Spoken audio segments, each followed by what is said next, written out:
Welcome, everybody, back to the Friar Talk podcast and YouTube channel. For today's episode, we're going to be grading the Padres starting rotation. Now, not everyone has completed their full season yet. We're getting pretty close to where everyone's going to be done. However, it's going to kind of depend on when the Padres clinch the playoffs and how far they have to basically keep pitching their starters, because we could have maybe already seen Darvish's last start. We're recording this right now, and when the Dodgers are playing, and Musgrove is starting, so this could be his last start. It just kind of depends when the regular season kind of ends for the Padres in terms of when they will clinch, because then they will rest their starters. So these numbers might change a little bit, but for the most part, we've seen all but potentially one start for all of these guys. So, Isaac, my thought is that we can go through each of the starting five for the Padres and basically give our grades all the way through. And then we can kind of come back around and go, okay, this guy exceeded expectations. This guy, he underperformed a little bit, and just kind of go through them like 1 through 5 real quick. But what would you grade them? Darvish, Musgrove, Snell, Clev, Manaya. How would you grade them in that order? I'll try and remember that order as I go. But Darvish, I'm gonna give him an A. He's been the horse of this Padres staff. I mean, last year we were saying the Padres sort of need their new Kevin Brown if they want to make the World Series, and I think Darvish has been that in every sense of the way. He repeatedly goes 7 innings. He keeps the Padres in almost every game he's pitched in so far this year, so I got to give him an A. Because we got to remember last year he faltered because he had a back issue, and a lot of people were thinking he's aging, like he's probably gonna get injured again. And even I was thinking, like, I think he's gonna have a good start to the season, but he might fall off just because of his age, and he might get injured again. Nonetheless, he looks fantastic all throughout the season. Looks like one of the top pitchers in baseball, and has been one of the best pitchers in baseball since the All-Star break. He looks amazing. I mean, he's the most valuable pitcher on this Padres pitching staff right now. So I couldn't be more excited to potentially watch Darvish in a playoff series. A for Darvish. I didn't remember the order. I'm gonna try and go with what I know the rotation is right now. No, it's fine, whatever. Yeah. Yeah. Blake Snell. Oof. That's just a tale of two stories. There might be some recency bias behind both of the next two guys I talk about, Blake Snell and the next. Blake Snell, I want to give a B. We know Blake Snell struggles to start the season. I believe he started something like 0-8. He hadn't gotten a win, even if he did have a good start. I mean, I don't really count wins too much against the pitcher, but 0-8 is kind of a tough one, just because maybe you're not keeping your team in the games the whole time. But Blake Snell did have a rough start to the season, but that was kind of expected. He was still ramping up over the offseason. The lockout kind of screwed him up. And when he got himself in the zone, when he got zoned in, is when we started seeing the Blake Snell of old that we know, that we got from the Tampa Bay Rays. He looks fantastic now. He's been right there with Darvish as our best pitcher ever since the All-Star break. I believe his second half ERA. Second half ERA is a 2.25 for Blake Snell. And that's with one game that he allowed like 4 or 5 earned runs, I believe. So in this last start against the Dodgers, you saw him only go 5. Now, the problem with that Dodgers lineup is that they are one of the best lineups I've ever seen in my life. They're that type of team where they're just gonna exhaust you, man. They're gonna pound you. They're gonna force you to give them their pitch. I mean, and that's what they do so well, is that they force you to give them their pitch. So result, I mean, 5 scoreless is 5 scoreless, though. 5 scoreless is 5 scoreless. Same goes for the next guy. But Blake Snell with a 2.25 ERA in the second half, essentially been carrying him, and Darvish have been carrying this pitching staff every step of the way since the All-Star break. So it's been really good to see. I'm gonna give him a B. I want to give him a B plus or an A minus, but you can't disregard what his start to the season, where it was pretty tough to watch. It was sort of the tale of Blake Snell from last year, where he would throw a lot of pitches, a lot of balls, walk a lot of guys. And ever since then, ever since the All-Star break, he hasn't walked a lot of guys. He's been pounding the zone. He's been getting 10 plus strikeouts and a 2.25 ERA nonetheless. So Blake Snell with a B. Joe Musgrove, I really want to give him a C plus, but I'm gonna give him a B minus. Now, that might be too friendly. It might be a little biased. I really like Joe Musgrove. And I know maybe it seems like I don't, just based off my past comments of, he can't pitch in a playoff game, this and that. But you got to look at it this way. Joe Musgrove was like 8 or 9-0 to start the season. it was almost like you, Darvish, and Joe Musgrove were the only guys, and I mean, I guess Sean Manaya at the time were the only guys in your rotation that you were confident in being on the bump, especially Joe Musgrove, who up until like July was pitching some of the best baseball in all of baseball. He was pitching some amazing. So it's really hard to knock him for what is it, like a 4.72, a 4.23 ERA in the second half. Yeah, it's been pretty tough. Some of those have been really inflated by some really, really bad starts. But like the last guy, 5 scoreless against the Dodgers is 5 scoreless against the Dodgers. So did his job today. And although he hasn't been doing his job as much lately, and I know a lot of people are going to say, not even just lately, but the specific thing they'll say is ever since he got paid. There's a lot of pressure of getting paid by your hometown team. A lot of pressure getting paid by your hometown team that has World Series expectations and is the fans are treating you like their ace. Even the team is sort of treating you like their ace. There's a lot of expectations for a guy that has essentially never had that ace role in his career. And yeah, he might pan out more to number 2 or number 3, but granted, 20 million for that kind of pitcher who, has showed us more good than bad. It's pretty good. So I'm gonna give him a B. It kind of like the last guy, you can't really discount what happened at the beginning of the season. Mike Clevenger, C minus, D plus. I mean, can you really give him more than that? It's tough to give him more than that because yeah, he's off of Tommy John surgery, but there came a point of the season where he looked really good and then he just fell off so bad, man. I mean, velocity was down on his fastball, control was not what it was in like the June, July part of the season, where he would throw a 92, 93 mile per hour fastball and it would just leak over the plate. And he'd end up, having he's going 4 scoreless, but in the 5th inning, oh shit, he allowed 3 runs, 4 runs because he's just having those fastballs leak over the middle of the plate. So that's kind of been the theme for Mike Clevenger since, I mean, what feels like for a while now. I'm also holding it against him that he was one of the main guys that said we don't need Fernando Tatis Jr. I feel like when you say that, you got to have at least a 3 ERA. But nonetheless, he had a little bit of a run where he looked like, damn, this might be the Mike Clevenger of old. And that's kind of the guy that we're hoping we get here really soon. But nonetheless, C minus. I feel like, I feel like that's kind of friendly. I feel like I'm being friendly giving him that grade. I'm not giving Sean Manaya higher than an F. Sean Manaya is getting an F, man. I mean, he looked really good to start the season. What was it, like many, many, many quality starts in a row? But you can't ignore that he's been quite possibly one of the worst pitchers in baseball since like July, maybe late June. I don't know what it is, but he has not looked the part of, the Sean Manaya that we're hoping we got out of that trade. The Sean Manaya we got out of that trade came in with a 3.81 ERA and 2 or 3 really good seasons under his belt with Bob Melvin. That was the kind of guy that we're hoping we're going to plug him in our number 2 or our number 3 spot, and he's going to be one of our rocks throughout the whole season. Is he going to provide you a bunch of shutouts? No, but he's going to provide you 6 innings, 7 innings, 3 runs, 2 runs, whatever it is. He's going to keep you in the game. That was the whole thing of acquiring Sean Manine. You got him for really cheap, but he has been so far from that. I don't even know what he is right now.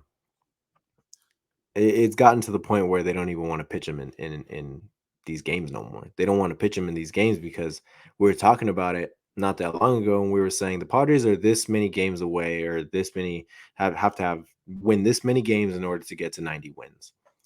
And then you looked at it, and Sean Manaea still had like 8 more starts, and we said it really feels like if you give him those 8 starts, he's going to lose all 8 of them. Nonetheless, he's probably lost a good 5 or 6. And keep in mind, he's not even going to get the chance to start all 8 of them. He's not starting against, I would assume he's not starting against the Dodgers tomorrow. It all depends on if they win tonight. I still don't think he's going to start tomorrow. Maybe, but Sean Manea, I don't know. He had a really good start to the season. Maybe a D minus is valid, but the way he's pitched lately, I feel like you really can't give him more than a D minus. So, in conclusion, you Darvish, A, Blake Snell, B, Joe Musgrove, B minus, Mike Clevenger, D plus, Sean Manaya, F. I like it. So, I mean, mine are going to end up being pretty similar, of course. But there's a couple changes, a couple differences, mostly between Musgrove and Snell. But I'll start out Darvish. Darvish, A plus, whatever you want to give him, as high as you can give him, right? Um, One, he has eaten up a lot of innings. I mean, he has a .93 WHIP, which I didn't even realize that is just stupid.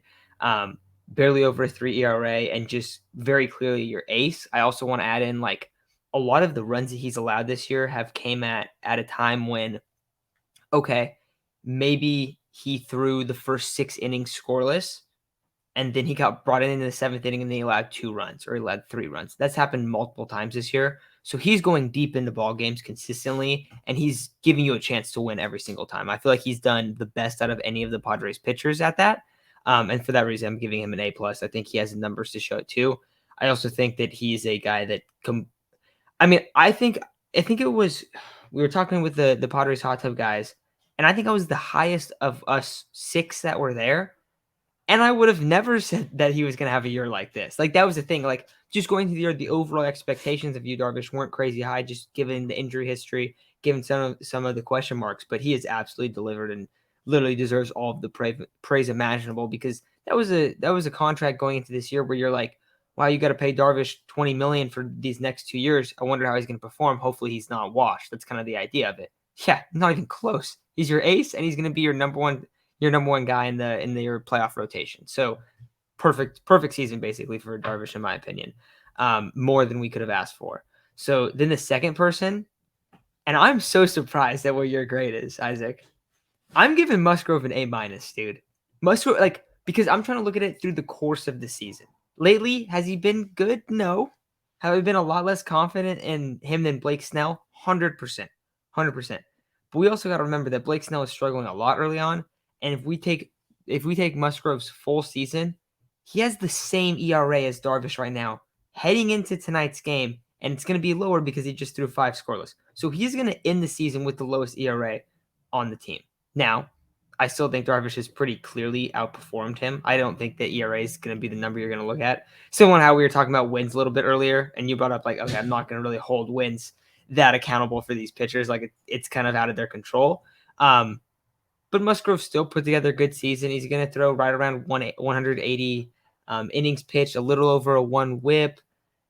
Like, just really solid. I think he's a really solid 2. That's the way I view Musgrove. And I think he has the $100 million kind of to his name. But if you just look at it from a $20 million a year standpoint, that's good. Like, that's a very solid season. So I'm gonna give him an A minus. It sucks that he's kind of slowed down a little bit lately. I think he is a little fatigued, which I'm not gonna lie is really concerning. Just because you don't want a guy that you just gave $100 million to look fatigued. His fastball's been kind of dipping a little bit lately, so hopefully he gets some rest after the start tonight, and we don't see him until probably game 3 of the playoffs. Hopefully we don't see him game 3 of the playoffs, because hopefully the Padres win those first 2 games. But anyways, so next guy, Blake Snell. I think Blake Snell's really close too. I think you could either give him a B or a B plus. I'm probably going to give him a B, I guess, only because the first part was so bad. And also, I did end up going back and I was looking because you said 0-8, and I was like, I swear it was 0-6. He was only 0-5, and not even that bad. Yeah. So yeah, it's a little surprising. That's what I was thinking too, because he ended up going 0-5, then he ripped off 3 wins. And once again, I know wins don't mean that much, but it is interesting because it's like, how do you feel when this guy's on the mound? Like, are you guys actually winning the games? And obviously, it doesn't always mean the case. But anyway, so Blake Snell, mid-3s ERA. The reason why he's going to be pretty lower than Musgrove, in my opinion, is like he's pitched like 50 less innings. I know he was banged up for a while, but that's kind of Blake Snell's whole deal, is that he takes a while to get going. Doesn't pitch as deep in the games. I think that's the only thing. But I mean, right now, if you're going to have a season where you have like a B plus kind of year, this is the exact way that you want to have that season, where you're finishing it at your highest point. And that's what he's doing right now. So really pumped to see how he looks in the playoffs. And I'm very happy with Blake Snell. And I'm also very happy that the Padres did not trade Blake Snell, because that would have been an absolute disaster if they did that. Next guy, Mike Clevenger, the most disappointing on the list. I know that you brought up Manaya. I think Clev is more disappointing because of how good Clev was before. it also kind of makes sense. He's coming off of a major injury, his second Tommy John. But Clev, he started out hot and it just kind of all fell apart. So I'm gonna give Clev a D just because 4.5 ERA, barely over 100 innings. Like, it's just not the best. Like, I don't know, just wasn't super happy. Like, his strikeout numbers aren't very high either. It's like under a strikeout an inning, like well under a strikeout an inning. So it just kind of feels like he's pretty much like fallen apart lately. His fastball, he's thrown it more than he ever has in his career, and his fastball has not looked good lately. And for that reason, I'm scared if he's coming on if he's starting the playoff game. I'm very scared if that's the case. So that's why I'm probably gonna give him a D, just because it's like it's just not going good right now. And then the final guy, Sean Manaya. I'm not gonna give him an F. I'll give him a D minus, I guess. Like a little, so pretty close. But the only reason I'm not giving him an F is just because I feel like he's been kind of like looked at a lot worse than he's actually been. Like, I know he has over a 5 ERA, and I know it's been awful lately, but that ERA is so inflated from his Dodger starts. Like, I think he might have allowed like 20 runs against the Dodgers this year. I'm not joking with you guys. Like, it is so bad where even like when he's been struggling lately, he hasn't been going that long, but he'll go 5 innings and allow 3 runs, which like it doesn't kill you. And especially because his role is a 4-5 starter. Also, early on in the season, I think that he played a pretty big part. So, like, I'm not gonna blame anyone if they give him an F, but if you give him like a D or you even give him like a C minus or a D plus, I think maybe not C minus. But it's just like I don't know. I think that early on in the year he was pretty important to the Padres getting ahead early on, and I think that helped them a lot. I think that's the reason they were aggressive at the deadline. So when I look back on the season, it's not like Manaya was a full on disaster. It just kind of was an extremely underwhelming second half, and this guy can't pitch against the team, like your division. I don't want to say rival, but like your division leader very well. Like he just gets absolutely destroyed every time he's on the mound. But yeah, that's probably my overall grades. Last thing I'll ask you, Isaac, what would you grade the starting rotation as a whole, just like as a whole rotation? What would you give them? Um, Shoot, I want to give them like a B minus. They've kind of faltered a lot in the second half of the season because of some bad starts. But when you really look at it, Darvish has kept you in games all the time. Same thing with Blake Snell ever since in the second half of the season, at least. Joe Musgrove had a really solid start to the season. I mean, like you said, I didn't even take into account that he is actually, when you look at just from an ERA standpoint, he is really having himself a good season. Like, I think he's like a 3.03 ERA now. So, like I said, in my grades, there is a lot of recency bias, but nonetheless, he is still having himself a good season. And that's kind of how I view him too, as a number two. Um, but I think a B or a B minus is warranted just because of they kind of had a significant, maybe not significant, but a decent sized fall off from where they were ranked in June, July. And when you look at it, it's like some of these games have been lost because yeah, maybe the Padres haven't put up a lot of runs, but shit, the starter just gave up like five runs in 1 inning. I mean, if I'm in offense, I'm pretty deflated after that. So um B. I'll actually give him a B. Sorry, ambulance is coming by. I feel like you guys have kind of got used to that by now. But I would say I'd probably give him a B too. I think exactly what you're saying. I think if we would have taken this maybe 6 weeks, 2 months into the season, it was an easy A plus because the only reason they were winning games was because The pitching their star, yeah. starters were just so dominant and going deep in the games. Now I'm gonna give them a B, but also I wanted to bring up one thing kind of with that B. Dude, last year was an F. It was an F Yes. from the Oh starting yeah. rotation. And if we're looking at the difference between this year and last year, yeah, you go and you trade for those pieces at the deadline. You also didn't have Fernando Tatis for the entirety of this season, where Mm. last year he was in the MVP race and he was a top 3 guy in the MVP, like in terms of MVP voting. So if I'm looking at it, this is the reason you're making the playoffs this year over last year. Like this is if we're gonna pick like one, and of course there's a lot more than it that comes into it, but the difference between last year and this year was the starting rotation. So it's a B, but it's also like they they did their job. And they did their job really well, and you are not in the playoffs without them just because of how important your starters are in terms of an MLB season. But I think that's probably going to do it for today's episode. We're posting this on Thursday morning, and we're going to be going live. I don't know if it's going to be Isaac and I, or Isaac and Chase, or Isaac. I don't know who's going to be recording, but after the Dodgers game tonight, someone is going to be recording, and then whenever the Padres clinch the playoffs, we will be posting another video that day or that next morning, basically on like kind of what to watch for now that the Padres have clinched the playoffs in terms of the regular season. So I don't know if that'll be Friday. I don't know if that'll be Saturday. I think it should be this weekend. It would make sense if it's this weekend, because right now where we're at, it's the magic number's 4, and the Padres are currently tied in this game. The Brewers did win, but like it's getting really close to that. So we'll do a quick little video about kind of what to watch now that there's not like the playoff implications there. But there's a lot of things to kind of take note of. I think a lot of guys to look at as like, is this guy going to get hot? Is this guy going to make the playoff roster? Who's going to get the at-bats in the playoff games? Like there's a lot of things that are going to be decided over this past week, potentially. So we're going to be going over all that stuff when we do that video. And then our plan right now too is for when the playoffs start, we do plan to kind of do a live, like a post-game stream every single time. And then we'll also kind of go over keys for each game when we do that as well. But just kind of wanted to give you guys a quick update on what's to come. But I think that's going to do it for today. Thank you all for listening, and we'll talk to you tonight.